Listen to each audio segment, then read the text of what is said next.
Everyone, NCERT Hindi medium में आप सभी का स्वागत है। बच्चों, आज हम अध्याय 4 धातुओं और अधातुओं का संसार 4.1.5 विद्युत का चालन से अध्ययन करेंगे। तो चलिए अध्ययन प्रारंभ करते हैं। क्या आपने कभी किसी विद्युत कर्मी को पेचकस का उपयोग करते देखा है? उसका हत्था किस सामग्री से बना होता है? आपने ये भी देखा होगा कि विद्युत कर्मी काम करते समय रबड़ के दस्ताने और जूते पहनते हैं। इसका क्या कारण हो सकता है? क्रियाकलाप 4.4 आइए अभी कल्पित कर सर्जना करें। आइए बच्चों आगे पढ़ते हैं। एक परिच्छिद्र टेस्टर परिपथ जैसे विद्युत परिपथ की अभिकल्पना कर उसे तैयार कीजिए। इसे अध्याय विद्युत परिपथ एवं उसके घटक में दर्शाया गया है। इसी क्रियाकलाप को नीचे सूचीबद्ध सामग्रियों का उपयोग करके दोहराइए और अपने अवलोकनों को तालिका 4.2 में अंकित कीजिए। आप कुछ वस्तुएं एकत्रित कर सकते हैं, जैसे एल्युमिनियम पत्रक का एक टुकड़ा, लोहे की एक कील, सल्फर का एक टुकड़ा, मटर के दाने के आकार का हो, तांबे का तार, कोयले का टुकड़ा, सूखी लकड़ी का टुकड़ा, पत्थर, रबर से बना रबड़ और नायलॉन की रस्सी का टुकड़ा। पूर्वानुमान लगाइए कि इनमें से कौन सी वस्तु परिच्छिद्र के बल्ब को दीप्त कर सकती है और कौन नहीं। ये देखिए बच्चों, यह तालिका है 4.2 विभिन्न वस्तुओं अथवा सामग्रियों द्वारा विद्युत का चालन। सबसे पहले क्रम संख्या है 1, 2, 3, 4 वस्तु और सामग्री है, जिसमें एल्युमिनियम पत्रक का टुकड़ा है, लोहे की कील है, सल्फर का टुकड़ा है जो कि मटर के दाने के आकार का हो, और एक सामग्री आप स्वयं इसमें जोड़ सकते हैं। अवलोकन, बल्ब दीप्त या अदीप्त। आप इसका अवलोकन करिए, इसमें बल्ब जलता है या नहीं वो आपको लिखना है। विद्युत का सुचालक अथवा कुचालक, वह सुचालक है या कुचालक वो यहाँ पे आपको लिखना है। इसी प्रकार अन्य का भी आपको करना है। आपने देखा होगा कि एल्युमिनियम, लोहे और तांबे से बनी वस्तुएं बल्ब को दीप्त करती हैं, जबकि सल्फर, कोयला, लकड़ी, पत्थर, रबड़ और नायलॉन की रस्सी से बल्ब दीप्त नहीं होता। क्या आपको क्रियाकलाप 4.4 में विभिन्न सामग्रियों का उपयोग करते समय बल्ब के दीप्त होने में कोई समानता क्रम दिखाई दिया? यह देखा गया है कि बल्ब को दीप्त करने वाली सभी सामग्रियां धातु हैं। वे सामग्रियां जो सरलता से विद्युत प्रवाहित करती हैं उन्हें विद्युत का सुचालक कहा जाता है। इसके विपरीत वे सामग्रियां जो विद्युत प्रवाहित नहीं करती हैं और बल्ब को दीप्त नहीं करती उन्हें विद्युत का कुचालक कहा जाता है। अतः अब हम समझ सकते हैं कि पेचकस पर प्लास्टिक का आवरण और रबड़ के दस्ताने विद्युत कर्मी को विद्युत के आघात से बचाते हैं, क्योंकि ये सामग्रियां विद्युत की कुचालक होती हैं। हमने सीखा कि धातुएं सामान्यतः कठोर, द्युतिमय, आघातवर्धनीय एवं तन्य होती हैं तथा ऊष्मा एवं विद्युत की सुचालक होती है। आइए जानें कि वायु और जल की उपस्थिति में धातुएं किस प्रकार व्यवहार करती हैं। 4.2 धातुओं पर वायु और जल का प्रभाव। लोहा। प्राय आपने देखा होगा कि लोहे की वस्तुओं को कुछ दिनों के लिए खुले में छोड़ देने से उन पर भूरे रंग का निक्षेप विकसित हो जाता है। किन परिस्थितियों में ऐसा होता है? जब ये केवल वायु के संपर्क में आती हैं, जब ये केवल जल के संपर्क में आती हैं, जब ये वायु और जल दोनों के संपर्क में आती हैं। क्रियाकलाप 4.5 आइए प्रयोग करें। सावधानी, लोहे की कीलों के साथ कार्य करते समय सावधानी रखिए। कुछ द्युतिमय लोहे की कीलें लीजिए। यदि आप पुरानी लोहे की कीलों का उपयोग कर रहे हैं तो रेगमाल की सहायता से उनकी सतह पर विकसित भूरे रंग के निक्षेप को रगड़कर हटा दीजिए। स्वच्छ, शुष्क व बंद ढक्कन वाली कांच की 3 बोतलें अथवा डॉट लगी 3 परख नलियां लीजिए। उन्हें का, खा, ग में अंकित कीजिए। बच्चों, इन चित्रों पर आप ध्यान दीजिएगा। 3 लोहे की कीलें लीजिए और प्रत्येक कील पर एक धागा बांधिए। देखिए, हर कील पे एक धागा बांधा गया है। कांच की बोतल का में एक लोहे की कील और थोड़ा सिलिका जेल रखिए और ढक्कन अथवा डॉट को भली प्रकार बंद कीजिए। चित्र 4.4 क। सिलिका जेल वायु को शुष्क बनाता है। कुछ वस्तुओं जैसे बोतलों में रखी दवाओं इत्यादि को नमी से बचाने के लिए उनमें सिलिका जेल की पुड़िया रखी जाती है। कांच की बोतल ख में एक लोहे की कील रखिए। जल को उबाल कर ठंडा कर लीजिए, जिससे जल में विद्यमान घुलनशील गैसें निकल जाएं। इस जल को बोतल ख में इस प्रकार डालिए कि लोहे की कील पूर्णतः जल में डूब जाए। अब जल की सतह के ऊपर थोड़ा तेल डालकर एक परत बनाइए। चित्र 4.4 ख। जल की सतह पर तेल की परत वायु को जल में घुलने से रोकती है। कांच की बोतल को कसकर बंद कीजिए। कांच की बोतल ग में एक लोहे की कील रखिए और उसमें थोड़ा जल डालिए ताकि लोहे की कील आंशिक रूप से डूबी रहे। इस बोतल को खुला रखिए, इससे लोहे की कील जल और वायु दोनों के संपर्क में आ जाती है, जैसा कि चित्र 4.4 ग में दर्शाया गया है। ये देखिए बच्चों, ये धागा है, लोहे की कील है, सिलिकॉन जेल है। ये इस वाले ख में देखिए, ये लोहे की कील है, जल है, इसके ऊपर तेल है। ग में देखिए, लोहे की कील आधी है जल में और आधी ऊपर है, और ये देखिए ऊपर ये धागा है और ये जल। चलिए आगे पढ़ते हैं। सभी कांच की बोतलों को कमरे के तापमान पर रखिए और 8-10 दिनों तक परिवर्तनों का अवलोकन कीजिए। अपने अवलोकनों को तालिका 4.3 में अभिलेखित कीजिए। तो बच्चों, आपको परिवर्तन इसमें लिखने हैं जो भी उनमें हुए। ये 1, 2, 3 यानी क, ख, ग कांच की बोतलें हैं। तो देखिए, जैसे इसमें जल की उपस्थिति है, नहीं। अगर है तो हाँ लिखिए, नहीं तो नहीं। वायु की उपस्थिति है कि नहीं, है तो हाँ लिखिए, नहीं तो नहीं। इसका अवलोकन आप लिखिए। इसी प्रकार बाकी दो का भी आपको करना है। इस प्रयोग से आप क्या निष्कर्ष निकाल सकते हैं? ये देखा गया है कि कांच की बोतल का और ख में लोहे की कीलों पर कोई भूरे रंग का निक्षेप विकसित नहीं होता है। यह अवलोकन क्या दर्शाता है? यह दर्शाता है कि कांच की बोतल में लोहे की कील को केवल शुष्क वायु बोतल का अथवा केवल जल बोतल ख के साथ रखने पर भूरे रंग का निक्षेप अथवा कोई मलिनता विकसित नहीं होती है, जबकि कांच की बोतल ग में लोहे की कील पर भूरे रंग का निक्षेप दिखाई देता है। यह दर्शाता है कि निक्षेप के विकसित होने के लिए जल और वायु दोनों की उपस्थिति अनिवार्य है। इस प्रकार नम वायु लोहे से बनी वस्तुओं पर भूरे रंग के निक्षेप के विकास के लिए उत्तरदायी है। इस भूरे रंग के निक्षेप को जंग कहते हैं। लोहे से बनी वस्तुओं पर जंग लगने की प्रक्रिया को जंग लगना कहते हैं। कई अन्य धातुएं भी वातावरण में खुले में रखे जाने पर मलिन हो जाती हैं। क्या आपने तांबे की वस्तुओं की सतह पर हरे रंग की परत या चांदी की वस्तुओं की सतह पर काले रंग की परत बनते हुए देखी है?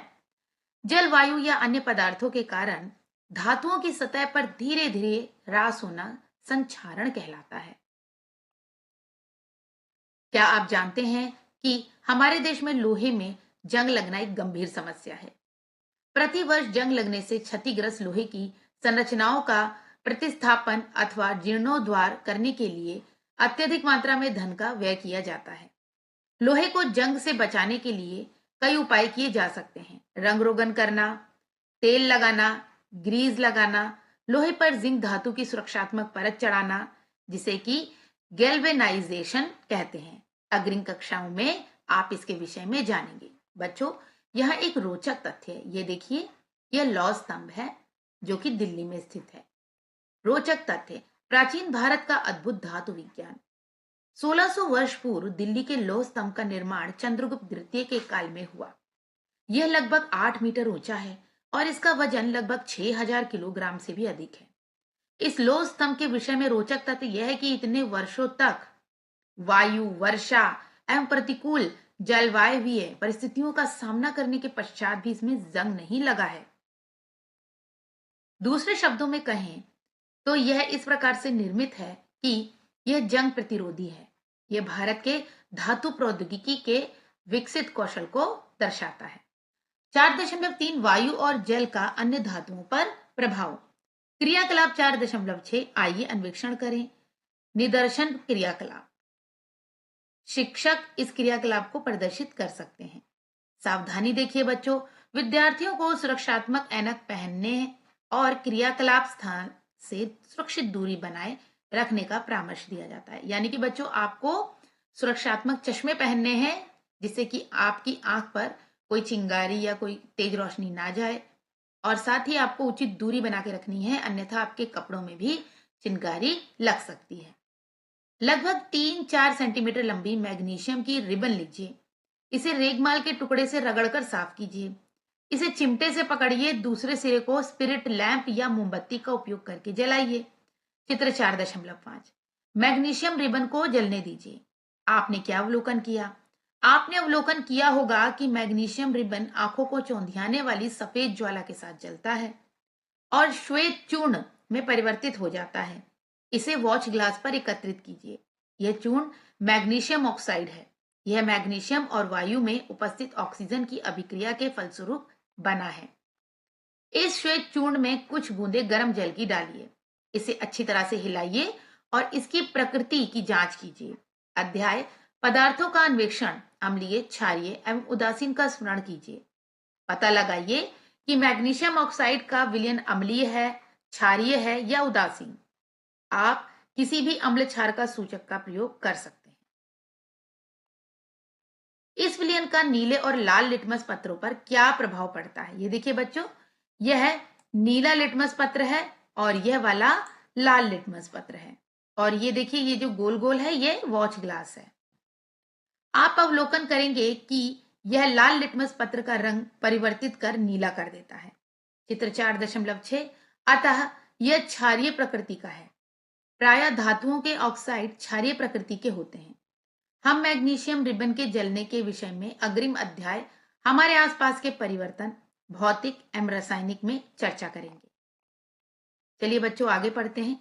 क्या आप जानते हैं कि सोडियम एक ऐसी धातु है जिसे मिट्टी के तेल में संग्रहित किया जाता है, क्योंकि यह ऑक्सीजन और जल के साथ तीव्र अभिक्रिया करती है। इस अभिक्रिया में अत्यधिक ऊष्मा उत्पन्न होती है। सोडियम को मिट्टी के तेल में रखने से यह नमी और वायु के संपर्क में नहीं आता है। क्या आप इसके ऑक्साइड की प्रकृति का अनुमान लगा सकते हैं? आइए अब कुछ ऐसे पदार्थों की चर्चा करें जो धातुओं की तरह व्यवहार नहीं करते हैं। 4.4 पदार्थ जो वायु और जल में धातुओं से भिन्न व्यवहार करते हैं। क्रियाकलाप 4.7 आइए प्रयोग करें।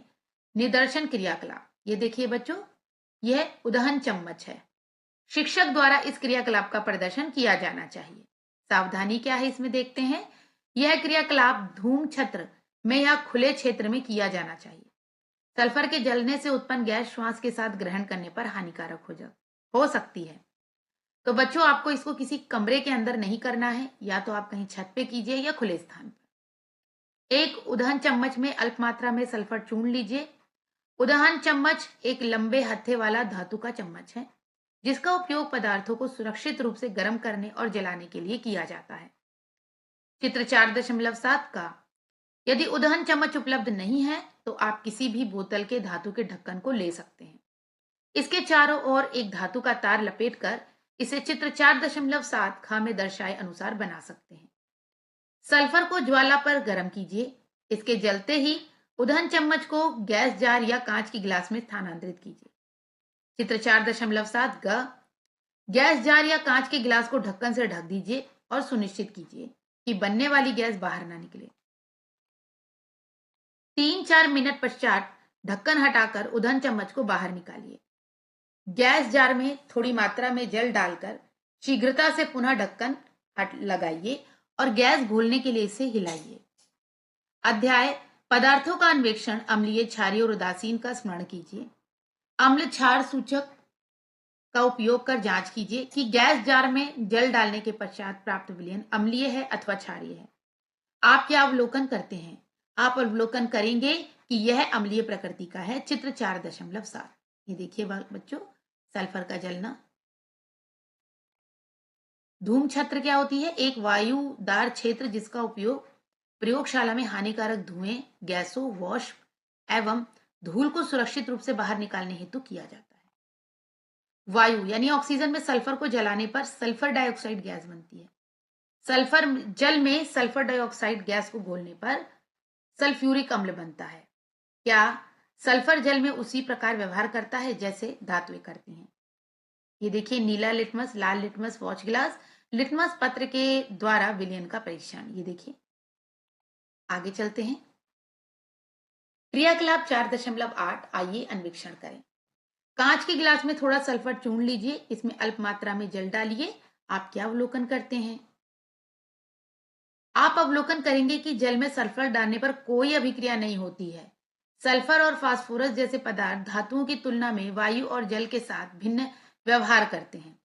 फास्फोरस को जल में संग्रहित किया जाता है क्योंकि फास्फोरस वायुमंडलीय वायु के संपर्क में आने पर आग पकड़ लेता है। ये पदार्थ सामान्यतः दिखने में नरम और द्युतिहीन होते हैं। वे ना तो आघात वर्धनीय होते हैं और ना ही तन्य होते हैं और ना ही ध्वनिक होते हैं। वे ऊष्मा और विद्युत के कुचालक होते हैं। इन्हें अधातु कहा जाता है। इनके ऑक्साइड अम्लीय प्रकृति के होते हैं। ऑक्सीजन, हाइड्रोजन, नाइट्रोजन, कार्बन इत्यादि कुछ अन्य अधातुएं हैं। प्लास्टिक, कांच, लकड़ी, रबड़ और कागज जैसी सामग्रियों को अधातु समझने का भ्रम नहीं किया जाना चाहिए। इन सामग्रियों को धातु या अधातु के रूप में वर्गीकृत नहीं किया जाता है क्योंकि वे तत्व नहीं हैं। गहन चिंतन देखते हैं बच्चों। वे पदार्थ जिन्हें तत्व कहा जाता है उन्हें धातु और अधातु की श्रेणी में वर्गीकृत किया जाता है। तत्व वह पदार्थ हैं जिसे और अधिक पदार्थों में नहीं तोड़ा जा सकता है। वर्तमान में 118 तत्व ज्ञात हैं। ये तत्व सभी पदार्थों की मूल निर्माण इकाई हैं। कुछ तत्व प्राकृतिक रूप से प्राप्त होते हैं, जबकि अन्य तत्व जो प्रकृति में विद्यमान नहीं होते हैं, वे प्रयोगशाला में कृत्रिम रूप से बनाए जाते हैं। आप उच्चतर कक्षाओं में इन तत्वों के विषय में अधिक अध्ययन करेंगे। 4.5 क्या अधातुएं दैनिक जीवन में महत्वपूर्ण है? धातुओं के विशिष्ट गुणों यथा द्युतिमय प्रकृति, ऊष्मा एवं विद्युत चालकता और अधिक सुदृढ़ता के कारण प्राय अपने दैनिक जीवन में आप उनका अवलोकन करते होंगे। तथापि इससे आपके मन में यह अवधारणा नहीं आनी चाहिए कि अधातुएं हमारे जीवन में महत्वपूर्ण नहीं है। हम श्वास के द्वारा ऑक्सीजन ग्रहण करते हैं। यह एक अधातु है और इसके बिना हम जीवित नहीं रह पाएंगे। क्या आप ऑक्सीजन के किसी अन्य उपयोग के बारे में सोच सकते हैं? कार्बन दैनिक जीवन में उपयोगी है क्योंकि यह सभी जीवों की निर्माण इकाई है। यह प्रोटीन, वसा और कार्बोहाइड्रेट का एक प्रमुख घटक है जो ऊर्जा और विकास के लिए आवश्यक है। नाइट्रोजन का उपयोग उर्वरकों और अन्य रसायनों के निर्माण में किया जाता है। यह पौधों की वृद्धि के लिए एक आवश्यक पोषक तत्व है। क्लोरीन एक अधातु है जिसका उपयोग प्रायः जल शोधन में किया जाता है। आयोडीन एक अधातु है एवं इसका विलयन घावों पर रोगाणु रोधक के रूप में प्रयुक्त होता है। विज्ञान एवं समाज। क्या आप जानते हैं कि दैनिक जीवन में अनेक धातुएं और मिश्रित धातुएं पात्रों और उपकरणों के रूप में उपयोगी हैं? मिश्रित धातुएं दो अथवा दो से अधिक धातुओं के मिश्रण से अथवा एक धातु एवं एक अधातु के मिश्रण से बनाई जाती है। यह आधुनिक तकनीकों के लिए महत्वपूर्ण है और लगभग प्रत्येक उद्योग में आवश्यक है। कुछ विशेष धातुओं का उपयोग परमाणु ऊर्जा में किया जाता है, जैसे जर्कोनियम। कुछ धातुओं का वांतरिक्ष वायु अंतरिक्ष में प्रयोग किया जाता है, जैसे टाइटेनियम। भारत में अनेक धातुओं का विशेषतः लोहा और एल्युमिनियम का पुनर्चक्रण किया जाता है ताकि अपशिष्ट को कम कर संधारणीयता में योगदान दिया जा सके। आइए बच्चों, पूरे अध्याय को संक्षेप में समझें। धातुओं और अधातुओं को उनके गुणों के आधार पर विभेदित किया जाता है। प्रायः धातुएं द्युतिमय होती हैं, जबकि अधिकांश अधातुएं द्युतिमय होती हैं। प्रायः धातुएं आघात वर्धनीय और तन्य होती हैं, जबकि अधातुओं में ये गुण नहीं होते हैं। धातुएं ऊष्मा और विद्युत की सुचालक होती हैं, जबकि अधातुएं सामान्यतः कुचालक होती हैं। धातुएं ऑक्सीजन के साथ अभिक्रिया करके धातु ऑक्साइड बनाती हैं जो क्षारीय प्रकृति के होते हैं। अधातुएं ऑक्सीजन के साथ अभिक्रिया करके ऑक्साइड बनाती हैं जो अम्लीय प्रकृति के होते हैं। सामान्यतः अधातुएं जल के साथ अभिक्रिया नहीं करती हैं। नम वायु के संपर्क में आने पर धातु की वस्तुएं क्षतिग्रस्त हो जाती हैं। इस प्रक्रिया को संक्षारण के रूप में जाना जाता है। धातुएं और अधातुएं दैनिक जीवन में व्यापक रूप से उपयोगी होती हैं। तो बच्चों, हमने अध्ययन समाप्त किया। अगले वीडियो में इस पाठ से संबंधित प्रश्न उत्तर पर चर्चा करेंगे। Good bye everyone.